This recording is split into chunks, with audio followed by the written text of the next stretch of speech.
So, when was the last time you thought about your spleen? Probably never, right? It's one of those organs that just kind of hangs out, doing its job without any fuss. But every now and then, it sends up a flare, a silent alarm, telling you that something else is going on inside your body. That alarm is when it gets bigger, a condition we call splenomegaly. Okay, so let's get into it and figure out what this really important clue is trying to tell us. And wow, the difference can be pretty shocking. On the left, you've got your standard issue spleen, just tucked away nice and neat. But on the right, that's splenomegaly. It's not just a little puffy. We're talking about a major enlargement, big enough to start crowding its neighbors. This isn't just a drawing. It's a real physical change that a doctor might even be able to feel. So why on earth does it get so big?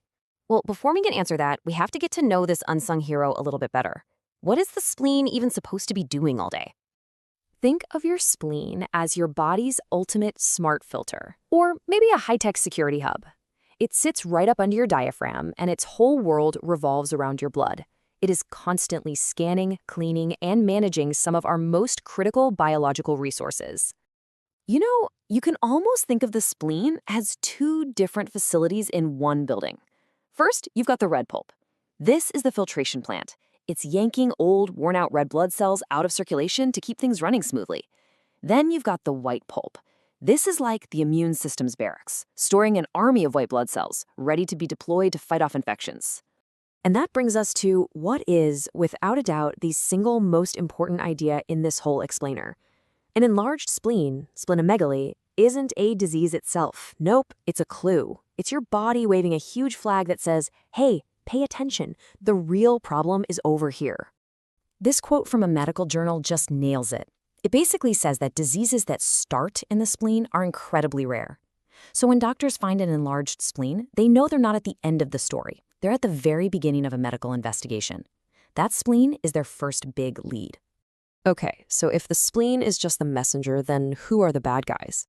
Well, there are literally dozens of potential causes, but the good news is we can group almost all of them into three main categories. Three fundamental reasons why a spleen gets bigger.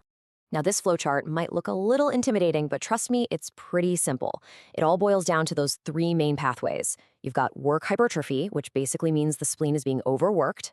Then there's congestion, which you can just think of as a blood traffic jam. And finally, infiltration, which is when uninvited cells decide to move in. So let's break them down one by one. So the first culprit is the easiest to understand. The spleen is simply working way too hard. It's just like a muscle, you know? If you lift weights every single day, your biceps get bigger. Same principle here. If the spleen is forced into constant overdrive, it bulks up. So what kind of things put it into overdrive? Well, chronic infections are a huge one. Your immune system is constantly fighting, so the spleen's white pulp gets bigger to handle the demand. Or say you have a condition like sickle cell disease that damages red blood cells. Now the red pulp has to work overtime clearing out all that cellular debris. Same goes for chronic inflammation. It just puts the spleen under constant stress. All right, culprit number 2 was less about overwork and more about, well, a plumbing problem. The spleen is supposed to have blood flowing in and out. If the out pipe gets clogged, you get a backup. A massive traffic jam. The pressure builds, and the whole organ just swells up with trapped blood. And what causes this kind of gridlock? The number one cause, by far, is liver cirrhosis. When the liver gets scarred and hardened, it's like a dam being built downstream. Blood can't get through easily, so it backs up right into the spleen. Things like blood clots in the veins around the spleen, or even certain types of heart failure, can do the exact same thing, block the exit route and cause a major backup. And that brings us to our third and final culprit, infiltration. Honestly, the best way to picture this one is to imagine unwanted squatters moving into an apartment building. These aren't normal spleen cells, they're outsiders that are taking up space, crowding out the real residents, and making the whole building bulge at the seams. These squatters can be really serious, like cancer cells from leukemia or lymphoma that just pour into the spleen. But it's not always cancer. Sometimes it's related to something called a storage disease, like Gaucher's, where the body can't process certain fats. Those fats just build up inside the spleen's cells, making them swell up like water balloons. Okay, so we've got our silent alarm, and we have our three main categories of suspects. How does a doctor actually start the investigation and follow that trail of clues? Well, believe it or not, it often starts with something really simple, a physical exam. The doctor will press on your abdomen and ask you to take a deep breath. A healthy spleen is usually so small and tucked away under the ribs that you can't feel it at all. But if it's enlarged, the doctor might actually be able to feel the bottom edge of it. But here is the absolutely wild part. For a doctor to even have a chance of feeling your spleen with their hands, it usually has to be about 3 times its normal size. That is a huge change, and it means the problem has likely been developing for quite a while, completely under the radar. And that is exactly why a physical exam is just the first step.